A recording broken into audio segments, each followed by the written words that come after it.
since Hungarians voted to oust Prime Minister Viktor Orban after 16 years in power.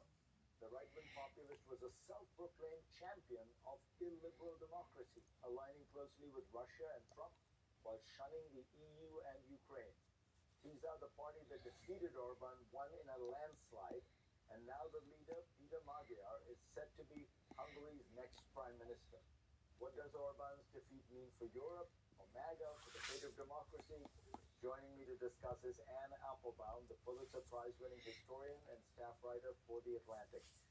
And should we be celebrating, given that Peter Magyar was, for 20 years, a member of Orban's party? Is it just a way of getting a bit of change without really getting change?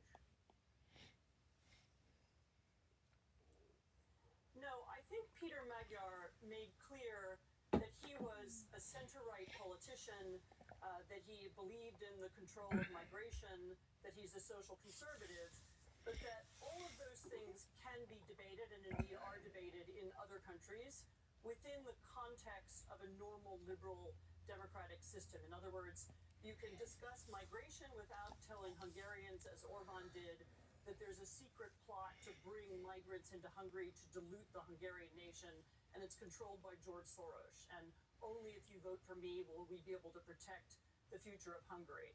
And Magyar, who was, remember, supported by parties on the left, parties on the center, Hungary's Green Party, all of whom dropped out of the campaign in order to make sure that he won, was really focused on the corruption of the Orban regime and on the distortion it had wrought into Hungary's democracy. So I think on that issue, which was for Hungarians the main issue, I think he's, for the moment, trustworthy. He has the two-thirds majority you would need to amend the Constitution to undo a lot of the kind of illiberal democracy that Orban put in place. Orban himself used a two-thirds majority to amend the Constitution to make all those changes. Do you think Magyar will undo those constitutional changes? I think he will. He's already made some pretty bold statements. He's told, he went on to the Hungary's national television, which he had not been allowed on for the previous year and a half, and told the presenter that he was planning to fire the worst propagandists and bring back independent news. He called on the president of Hungary to resign. In Hungary, the president is chosen by the parliament, so it may be that he can make that happen. I think that because he's a member of the former ruling party, of Orban's party, he understands pretty well how the system works. He's well aware, as are people around him, and I heard this from some of them when I was in Budapest a couple of weeks ago, that they know that Orban empowered a group of oligarchs who were funding the party and funding a lot of its members and leaders. They know that Orban has captured a whole series of institutions, universities, foundations, and they at least know that's what they have to do. They have to begin to unravel that. I wouldn't discount Orban precisely because of his party's infiltration of so much of Hungarian life. I'm sure he will try to make a comeback, and he's already said so. But the opposition is certainly aware of the scale of what they have to do. Do you think we are at kind of peak right-wing populism? Is this some kind of a turning point in the West in general? I wouldn't want to say that because history doesn't work like that. History doesn't go in one direction or the other. Everything that happens tomorrow depends on what people do today. But there is one very important point about Orban, which is that he styled himself as the original leader. In other words, the original person democratically elected inside a country that was part of the European Union and NATO, who nevertheless took his country in an illiberal direction, and he sold that idea. He created think tanks and fellowships, and he sponsored other think tanks around the world, and he spread those ideas, and there was a lot of money behind it. I think in the next few weeks and months, we'll learn just how much.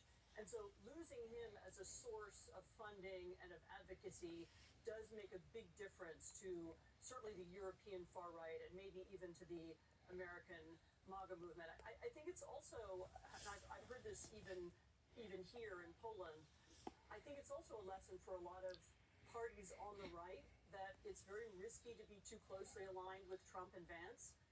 J.D. Vance, the American vice president, came to Budapest days before the election and endorsed Orban, and that doesn't seem to have helped him. And I think others have taken on that lesson as well. What do you think it says for the left? Here you have finally, after many efforts, Orban is defeated, but he was defeated because, as you said, it was a center-right candidate, tough on immigration. It feels like the Danish liberals who are in power and have managed to stay in power are also tough on immigration. But there's a theme here. Don't get too far left on some of these social issues. There's a theme about not getting too far left, but there's also a theme about building a broad, wide, diverse social movement. That's what actually you had to do in Hungary. You had to create a new movement in order to remove Orban. And also the way the election was focused on, rather the election stayed away from culture war issues. In other words, they didn't go down the road of getting into arguments about life and death issues, about migration, or about Ukraine. Orban was trying to use Ukraine as a kind of scare tactic to frighten Hungarians. Maybe Ukraine will invade Hungary, maybe war will come here. And they just didn't go there. They stuck to real issues that affect people, the economy, the healthcare system, the educational system, and they connected Hungary's recent failures. It's been doing quite poorly economically in the last several years. They connected them to the corruption of the ruling party, to the lifestyles of its leaders, and I think that's a crucial link. It's not an accident that they were very, very wealthy and the rest of the country got poorer, and I think there's a lesson there for how other democratic movements could convey their messages as well. Applebaum, always a pleasure to talk to you. Thank you.